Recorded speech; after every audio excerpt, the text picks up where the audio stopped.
Kas sulle selline lähitulevik meeldiks? Kuidas elada talv üle ilma haigusteta, et reipana kevadesse jõuda? Vahel tundub see keerulisem kui presidendivalimised. C-vitamiin, teada-tuntud terviseturgutaja talvel. Paljudel kogutud ka külmkappi. Hea mõte. See kõik ei pea nii keeruline olema. Minul on see väike purk. Selles purgis on kapslid, milles ühes kapslis on kõhusõbralik C-vitamiin ja tsinki kogu ööpäevaks. Sul on stress. Stress suurendab tsingi vajadust.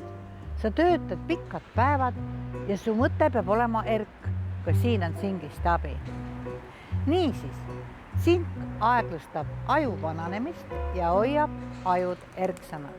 Ja just need erksamad ajud on kinnitanud, et tsink koos C-vitamiiniga aitab edukalt võidelda bakterite, viiruste ja allergeenidega.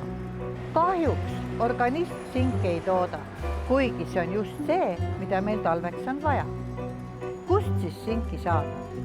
Kas sa teadsid, et kui on elukogemust kogunenud rohkem kui 60 eluaastat, siis on igal teisel tsinki vajaka?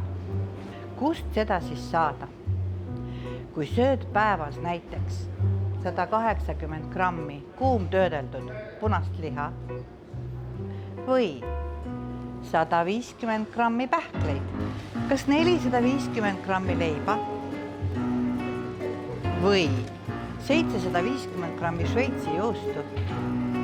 Palju sa jõuad? Just sellepärast on Euroopa Terviseamet toonud välja fakti, et näiline toiduküllus ei välista mineraalide puudujääki.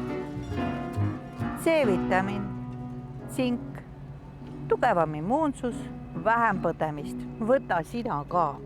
Oleme sel talvel terved.